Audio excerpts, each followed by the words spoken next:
माननीय सभापति महोदय, आंदोलन लोकतंत्र की जीवंतता का उदाहरण होता है। जिंदा लोकतंत्र और स्वस्थ लोकतंत्र आंदोलन के साथ सदैव निरंतर संवाद की कोशिश करता है। सर, एक आशय मैं यहां रखना चाहता हूं। दिल्ली विश्वविद्यालय में जिस विभाग में मैं पढ़ाता हूं, एक विषय मेरा मूवमेंट भी है।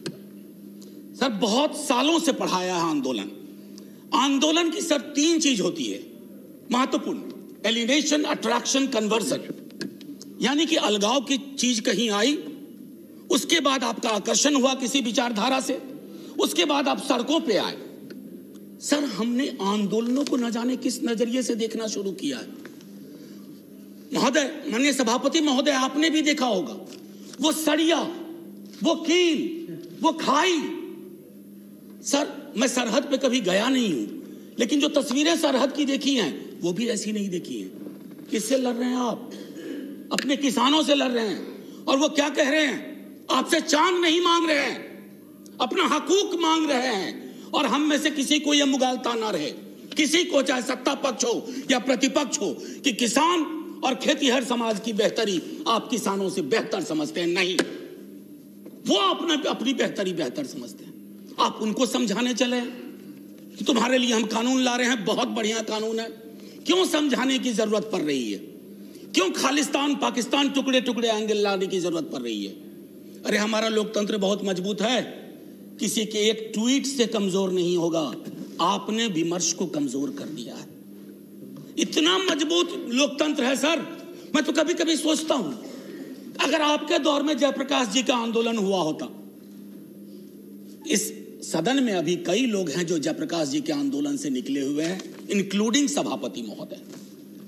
जेपी के आंदोलन की कल्पना करिए, अगर जेपी को इन खाई, बाड़ों, कटीले तार देखना पड़ता तो क्या होता सर? कई मित्र हमारे बिहार से भी हैं जो जेपी आंदोलन से निकले। एक बार सोचे दलीय दायरों को छोड़ करके कि आंदोलन को डील करने का क्या यह नजरिया उचित है? आप कहिएगा नहीं। सर, मैं पहले भी इस सदन में कह चुका हूं। आप कहते हैं 11 दौर की बातचीत हुई है। दिक्कत क्या है ना सर, किसी भी सत्ता प्रतिष्ठान में एकालाप और वार्तालाप का फर्क समझना चाहिए। There is a difference between monologue and dialogue.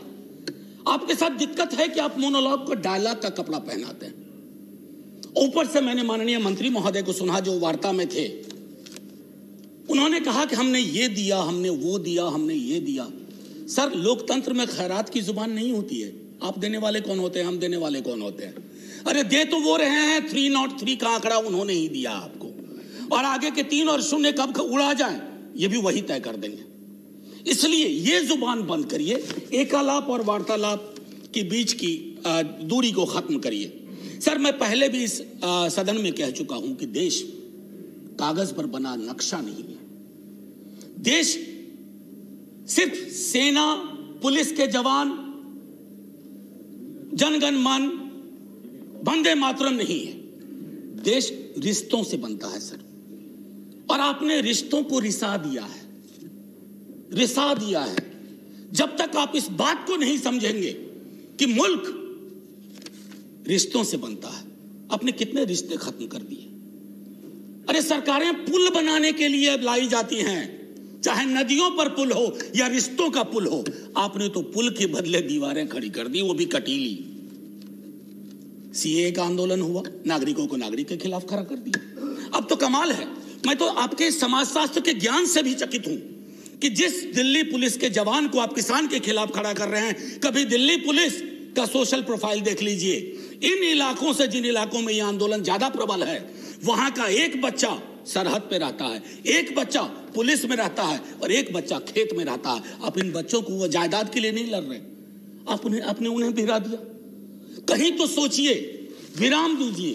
इसलिए मैं कहता हूं, अवतार सिंह पाश की एक कविता कहूंगा, यदि देश की सुरक्षा यही होती है कि बिना जमीर जमीर होना जिंदगी के लिए शर्त बन जाए। कितना वक्त है सर? आपका 18 मिनट अलाटेड टाइम है जी। आपने ऑलरेडी 17 मिनट्स दिया। ओ सर सॉरी, 2 मिनट दे दीजिए बस। 2 मिनट दीजिए जी सर। आंख की पुतली में हां के सिवा कोई शब्द ना हो। आपको सिर्फ हां चाहिए आंख की पुतली में, चाहे वो कितनों भी अश्लील हो। पाश कहते हैं, मैं नहीं कह रहा।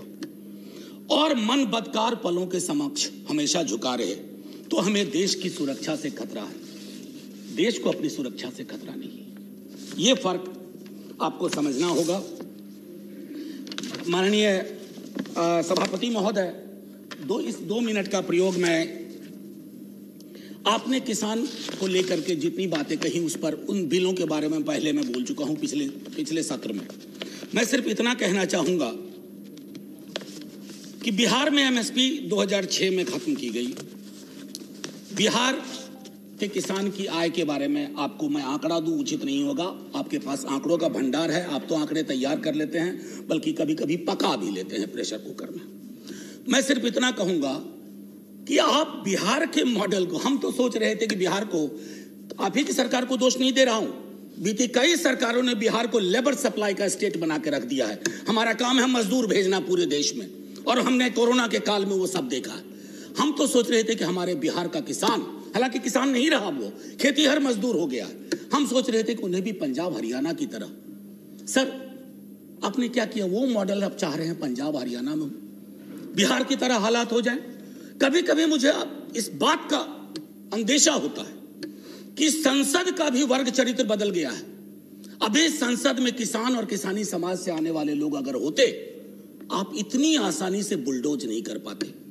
मेरे स्वयं के नेता, कई मसले ऐसे आए, लालू प्रसाद जी, उन्होंने ये तय किया, और आपके भी लोग थे, आप उनको भूल चुके हैं, जिन लोगों ने खड़ा होकर के कहा कि ये हम नहीं होने देंगे। सर अभी भी आपकी रीढ़ किसान और किसानी ही है। ये जो 303 का आंकड़ा आ रहा है ना सर, किसी के कोल्ड स्टोरेज से नहीं आ रहा है, किसी के गोडाउन से नहीं आ रहा है। 303 के आंकड़े को एक बार सर, और मैं इससे पहले कि जय हिंद कहूं, मैं माननीय सभापति महोदय अभी भी हाथ जोड़ के सरकार से आग्रह करूंगा। इतिहास में ऐसे क्षण आते हैं जब आप दुविधा में होते हैं। प्लीज आपके माध्यम से रिक्वेस्ट कर रहा हूं, हाथ जोड़ करके आप दर्द समझिए किसानों का। सर पूस की सर्द रातों में, माघ की सर्द रातों में सड़क पर रहना आसान नहीं होता। पानी बंद कर दिया गया, शौचालय बंद कर दिए गए। सर इस तरह के पोजीशन, इस तरह का अग्रेसिव पोस्चर हमने तो अपने कुछ पड़ोसी मुल्कों के लिए भी नहीं सुना, जो अंदर तक आ गए। सर लाल आंखें वहां होनी चाहिए, कहां हम आंखें लाल कर रहे हैं। ये किसान आपके हैं, ये किसान मेरे हैं। अगर एक दिन इन्होंने हड़ताल कर दी, एक दिन तय कर लिया कुछ नहीं, सर संसद बंद हो जाएगी, सरकारें बंद हो जाएंगी, क्या होगा पता नहीं। इससे पहले कि मैं कहूं जय जवान, जय किसान और जय हिंद, माननीय सभापति महोदय, मैं बस सर 1 मिनट का और वह दीजिए, 30 सेकंड। मैंने कभी ऐसा किया नहीं, लेकिन आज इतनी सारी चीजें थी। कई लोग इसमें हेरोल्ड लास्की को प्रयोग करते हैं, कहते हैं, कोट करते हैं। उन्होंने कहा था कि लिबर्टी के मसले पर you need to find the government accountable time and again, that's the test of the democracy, but we have failed. किसानों को ही हमने फेल नहीं किया है। सेंट्रल हॉल का जिक्र जयराम रमेश जी कर रहे थे। वहां जब बैठता हूं ना तो दल से ऊपर लोग सोचते हैं। कई हमारे भाजपा के मित्रों ने पूछा कि क्या इस आंदोलन का स्वरूप क्या है, कैसे खत्म होगा। दिक्कत है कि सेंट्रल हॉल में तो आप पूछ लेते हैं, सदन में आप जुबान नहीं खोलना चाहते। मैंने पिछली बार जब यह बिल आया था कहा था कि दलों के दायरे और उस विप से ऊपर निकल करके देखिए, किसान देख रहा, क्योंकि उसने विप जारी कर दिया है, और उसके विप को अगर आप नहीं सुन रहे हैं तो पता नहीं। लोकतंत्र में तो हम सुनते थे कि सुनना और सुनाना दोनों लोकतंत्र की अद्भुत कला होनी चाहिए। आप सुनाने में यकीन करने लगे हैं, सुनना आप भूल गए हैं, खास करके इस टर्म में तो बिल्कुल ही भूल गए हैं। एनीवे सर, माननीय सभापति महोदय, राष्ट्रपति जी के अभिभाषण का एक ऐतिहासिक संदर्भ होता है। हम सब जानते हैं कि सरकार स्क्रिप्ट तैयार करती है। बीते 29 जनवरी को जब महामहिम का अभिभाषण हुआ था, हम में से 19 दलों ने उसमें शिरकत नहीं की थी। माफी के साथ कहता हूं कष्ट भी हुआ था, क्योंकि एक बहुत महत्वपूर्ण ओकेजन होता है। लेकिन माननीय सभापति महोदय, माननीय राष्ट्रपति जी का अभिभाषण जब समकालीन यथार्थ से, दुख और दर्द से, रंजो गम से मीलों दूर खड़ा हो, तो कैसे शामिल हो जाएं माननीय सभापति महोदय? बड़ी मुश्किल होती है। सिंघू बॉर्डर, टिकरी बॉर्डर, गाजीपुर, और ये तो 3 महत्वपूर्ण केंद्र हैं छोटे छोटे हलकों में। अभी बिहार में नेता प्रतिपक्ष तेजस्वी जी और पूरे कम्युनिस्ट पार्टी और कांग्रेस पार्टी के साथियों ने मिलकर के मानव श्रृंखला बनाई, तो पूरे देश में कहीं ना कहीं चर्निंग हो रही है। और इस चर्निंग के पीछे का साक्ष्य क्या है? प्लीज, मैं एक आग्रह करूंगा सभापति महोदय, मैंने आज तक अपने सदन में कभी भी किसी पर टीका टिप्पणी नहीं की है, तो सदन की बहस में टीका टिप्पणी नहीं होनी चाहिए, बस इतना आग्रह है। सर, हमने तो वो इतिहास भी देखा है कि एक पार्टी जो 2 सीट पर सिमट गई थी वो कहां पहुंच गई आज। इसलिए ये इस चक्कर में ना पड़ा जाए। एनीवे सर, और आखिरी सर, इजाजत हो तो तरन्नुम में, नहीं तो यूं ही, मैं भी खाइफ नहीं तख्ताएदार से, मैं भी मंसूर हूं कह दो अगियार से, क्यों डराते हो जिंदा की दीवार से। जेल, जिंदा जेल, जुल्म की बात को, जहल की रात को मैं नहीं मानता, मैं नहीं जानता। Thank you sir. जय जवान जय किसान।